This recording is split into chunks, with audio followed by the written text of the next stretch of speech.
If you do the Cotswolds wrong, you might end up like this. Same crowded villages, average food, and a lot of wasted time. So after coming here multiple times, we built the 48-hour food-focused itinerary we wish we had the first time, so you don't waste a single stop. Day 1 is all about the iconic towns done properly. Day 2, we're skipping the busiest spots and heading to the places most people miss. Along the way, we'll try the best English food, hit cozy pubs, and go on a sausage roll side quest we definitely didn't plan. But first up, breakfast. Best tea room in the Cotswolds. The old bakery tea room is still kind of a hidden gem, so it's packed in a kind of back corner, even in a busy town like Stow on the Wold. And it's been run by Alan and Jackie since 2005. Everything that they serve, other than of course the cream and the butter, is made on hand by Jackie. They have no servers, it's just them two. And they're still kicking with their big, fresh baked warm scones, which do come gluten-free. Look at that, you can see the little butter pockets. When we did our English food road trip, we did a lot of clotted cream, and it's not my favorite. So I like butter. So wrong. And then this homemade fresh jam. It's perfect. Little salty, little sweet. The butter makes it better. Sorry, they're gonna kick me out of England. All right, they're going traditional. They're gonna keep you in England. Because that's the way it's supposed to be.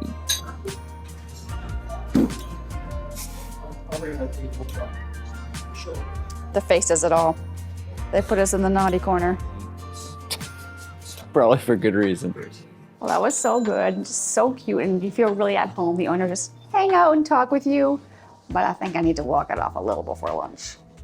For the weekend, we're going to be using Stow on the Wold as our base, but we'll come explore here tomorrow. One of the most low effort and beautiful hikes you can do, which is kind of iconic in the Cotswolds, is parking in Lower Slaughter and then walking to Upper Slaughter. It's really easy to do on foot. You see the honey-colored buildings, and this little village hasn't changed in over 200 years.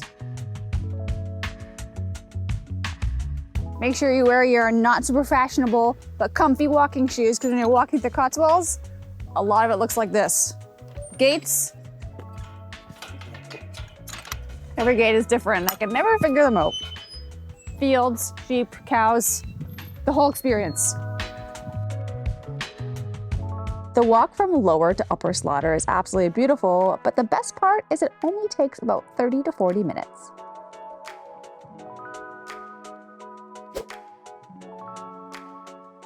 So behind me is Bibury, which is the most photographed place in all of the Cotswolds. We wanted to show you it just because you see it in all the pictures and you might want to make a stop on your next way. It is a little bit out of the way. It's so busy, Caleb literally had to drive around the block just to drop me off because there's nowhere to park. It's absolutely mental. So it's not really our kind of place because we really like to show you more of the off the beaten path tourist spots. So if that sounds like your vibe, make sure you hit subscribe. But if you do want to see it, it's here for you. Welcome to the adorable little town of Burford. We're gonna show you around in a second, but it's been a little too long since we've eaten, so it's toasty out here. Let's bring that toasty inside. You'll see what I mean. Puffkin's is an award-winning British tea room that started right here in Burford in 1890, and now it's a chain, so you can find it all over the Cotswolds if you're not coming to Burford, but onto this toasty. It's essentially just an American grilled cheese, but give it a very cute and fun English name. They always add chutney. This one is like a tomato, I think it's like a tomato onion, homemade right here at Puffkin's. And it's like a fancy person grilled cheese now.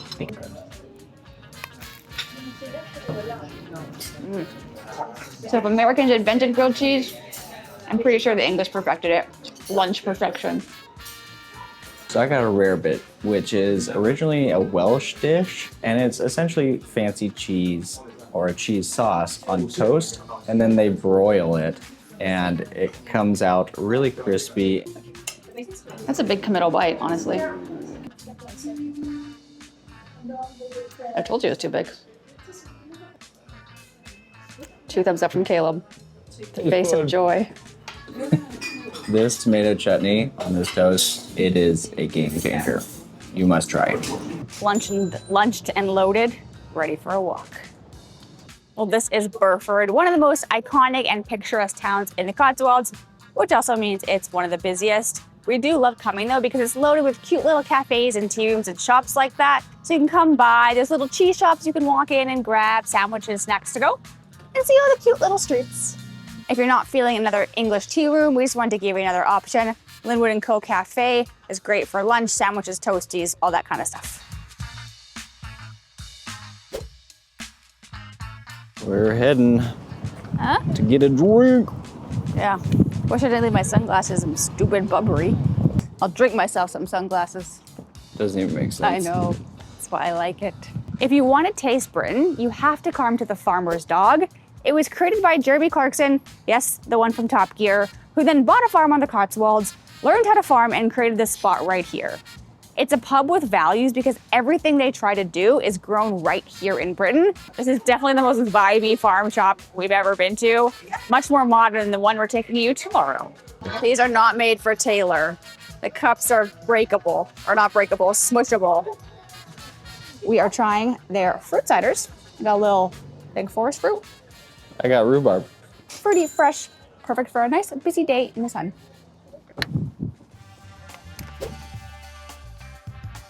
Well, they call Bourton-on-the-Water the Venice of the Cotswolds, and just like the Venice in Italy, it attracts the crowds. So drive through the town, down the street, to Rissington Long Stay parking lot. We've parked here many times. There's almost always a spot, and it's just 5 minutes walk outside of town. We've come many times at Christmas, and you're gonna get hit by a car right now. And you're gonna get hit by a car again. I think we should. If you thought Bibury, not Bibury as I've been saying it, was busy, check out Bourton-on-the-Water right now. We normally come at Christmas, and while it's not as beautiful and flowery, the vibe is so much nicer. You can find little corners of charm if you go off the main street, but we recommend if you really want to see it, just coming, taking a little walk, and heading back to Stow. Did that drive you to drink? I'm gonna drive to drink. We're parking first, so don't worry. A great option for dinner in Stow is the Porch House, which claims to be the oldest pub in all of England, but we took you there on our foodie road trip video, so tonight we're taking you somewhere else that we love. If cream teas are the cozy heart of British food culture, then the traditional pub is the comfort. And the Bell claims to be the best pub in all of Stow, and it's got that traditional pub vibe that you want when you're ending your day. Our cozy pub dinner started with none other than a Scotch egg. A jammy egg coated it in leek and apple sausage. Dinner is starting very strong, I must say. We followed that with a classic fish and chips. I asked the server and she said it was okay. I got a salad with some fish. I'm sorry, I'm not a chip person, but I really wanted a big cider crusted haddock. Oh my gosh, that's so crispy.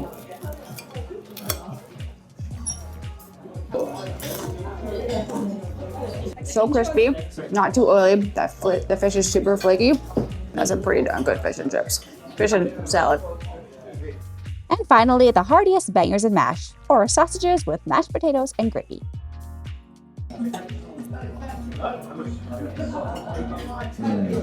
This reminds me like kind of like a breakfast sausage. I really like this. Call me blasphemous, but I do think fish and chips is better with fish and salad. The fish is heavy, and the salad lightens it up.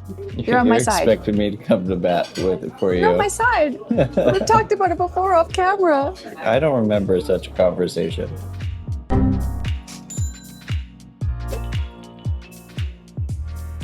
Are we predictable? Yes, we are, because we're ending with a nightcap. You don't really associate the Cotswolds with craft cocktails, but the Old Stocks Inn is changing that. This is a really funky 17th century building. They got this makeover with this color, and now it's this modern, really swanky, really creative cocktail bar. They're known with their signature cocktails, some of the best in the region. Great reveal. Grenade of smoke. Wow. Oh, it's not coming. Wow, that was anticlimactic. Smoky? Maybe a little bit. It tastes good. It's good old fashioned. Great little way to end our Cotswold day. All right, well, that was what Google would tell you is a day of the Cotswolds' greatest hits. But tomorrow, we're going to show you the way that you think Not the way that you think you should do it, because you're watching this to learn that. We think you should do it if you want to experience the true magic of the area. Good morning! We stayed at the old Bakehouse Flat, which is right downtown in Stow on the Wold. It is an amazing place. Location is 10 out of 10. I definitely recommend staying here. But now we got to go do the Cotswolds our way. Stow on the Wold is a charming little market town and one of the most famous in the region. It is our favorite town, and we think it's where you should actually use it as your base because it has a lot of cafes and bars and restaurants, plus it has that charm, but some life as well. This is St. Edward's Church, and these doors are said to have inspired J.R.R. Tolkien with the Doors of Durin. Well, we want you to truly experience all sides of the Cotswolds, not just the tea rooms and the pubs. So we strongly recommend you come to a farm shop in the morning for breakfast. Everything they serve here is hyper local, grown on their farm or raised just down the street. You either love nougat or you're wrong. I don't love nougat. Caleb's wrong. You may not find Ellendon Farm Shop on any best of lists, but if you want to truly experience a local life, these farm shops are where the local culture and the food culture meet. Breakfast here was exactly what you want on a farm. Simple and grown in the backyard. I started with a massive eggs on toast, except it went a bit rogue. And I added a little bit of caramelized onion chutney because I am now obsessed with it. So.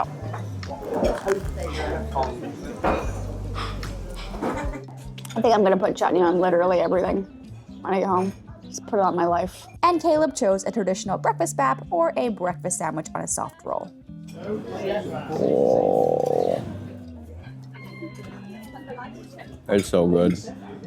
Sausage, ham, egg, Can't go wrong. buttery bun. You can't go wrong.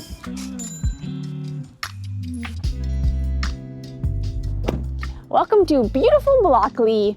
Well, if yesterday was about ticking off the Cotswold boxes, today we suggest that you really slow down and embrace the magic of the region. And the perfect city to do that is Blockley. It's the kind of place that has little tourists, one shop, a village bathroom, and every Cotswold honey-colored building that you could want. Well, it's time for a little afternoon tipple, as they say in England. And what better place to do it than in Kingham? This village is known as kind of the fruity hotspot because it has Dalesford Farm down the way, which is a farm shop with a Michelin star. But they also own the Wild Rabbit, which is a cool, sleek gastropub known for its signature cocktails. So they have a really cute little outdoor terrace if you're here in the summer like we are. Nice little garden fizz, fancy spritz. But we've also been in the winter where they have that cozy pub vibe with fire. So regardless when you come, it's worth a stop. Yeah, you gotta meet me. Cheers. So good. It's so good. Aside from being a foodie hotspot, Kingham has been voted one of the prettiest villages in England. So after you're done your drink, it is worth spending 20-30 minutes just stroll around the cute little town. We strategically designed that walk stop because now we gotta make some space for one of the most iconically English meals. Let's go. We're on a mad chase to show you the famous sausage roll place in the Cotswolds, but it's closing in 5 minutes. Sausage roll, here we come! Or death. Or death, whatever comes first. Literally walked up as they were locking the door. Apparently there's a pub. Told me to knock on the door to see if I could get one. This is an adventure. Oh my gosh, you guys saved our lives. We're driving like maniacs. They had literally just closed the door, but they opened it just for us to get a sausage roll. But you're gonna have to wait and see how it tastes because we got dinner to literally get to in 5 minutes. She has to open the gate for me to get in because there's livestock. Round 2, here we go. I think I stepped in. Ooh. Oh, great. This is the full English countryside pub experience. Oh my gosh. We have planned our entire weekend around ending our dinner right here on Sunday at Halfway at the Kyneton House. Condé Nast said it's one of the top restaurants in all of UK in 2024, and it's an upcoming foodie hotspot. But we're here to try the traditional British Sunday lunch, even committing to gravy for you. Normally I don't like it. Not even on Thanksgiving. On Thanksgiving, I eat ketchup on my turkey, and I know I am an abomination. It's so sad. And I'm okay with it. With gravy and all.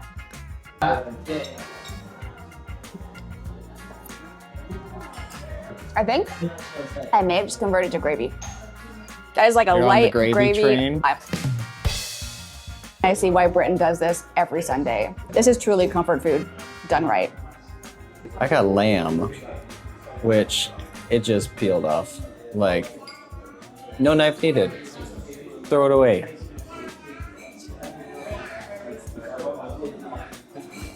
Oh, we saw these poor sheep as we're coming in, and they're delicious. Wow. They're laughing at us because we asked how to eat a Yorkshire pudding. Apparently you just cut it and then you eat it with stuff, he said. His words, exactly. Eat it with things. It's like a crunchy cloud. I like it. It's very simple. Little filler. I like it. Delicious. Your pub lunch is now checked off. Absolutely worth a stop. Now I either need a nap, another cider, a sausage roll. I think we can remedy 2 of those. Well, we probably don't need a sausage roll after that dinner, but need in 1 or 2 different things. So if you time your day better, you will end up in Eating Power where we are right now earlier, so you can get your sausage roll before they close and then walk the town, but we're doing things a little in reverse. We had to stop here because it's one of the most famous sausage rolls in all of Britain. This guy makes David Beckham's favorite sausage roll. What do you think? Was it worth the sausage roll quest? It's like a sausage meatloaf. It's a lot of meat. It's so good. I think this is the best one. Better than the gas station? Yeah. Aside from the famous sausage rolls, you will not find Getting Power in any of the must-visit Cotswold guides. But Caleb and I agree, you can't miss it. You have the sounds of the sheep, rolling countrysides, charming houses. It's adorable. The next little village might be the Cotswold's best-kept secret.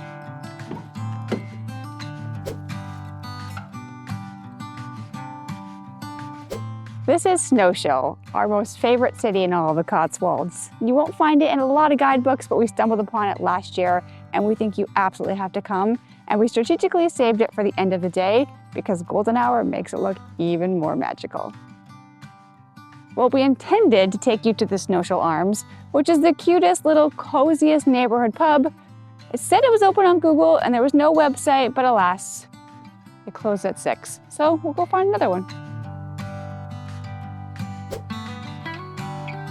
Just down the way, we found the Pheasant Inn, which has been voted the Cotswold's best pub for 2 years. It's got the cozy pub vibes inside, or a great space to hang out with a gin outside. Oh, hello. This was the Cotswold itinerary we wish we had the first time. But if you have more time in England, you have to experience the British foods that most tourists miss, and we're taking you through them right here in our British Foodie Road Trip. So watch that next, and if it's not live, you'll see a different video until it is.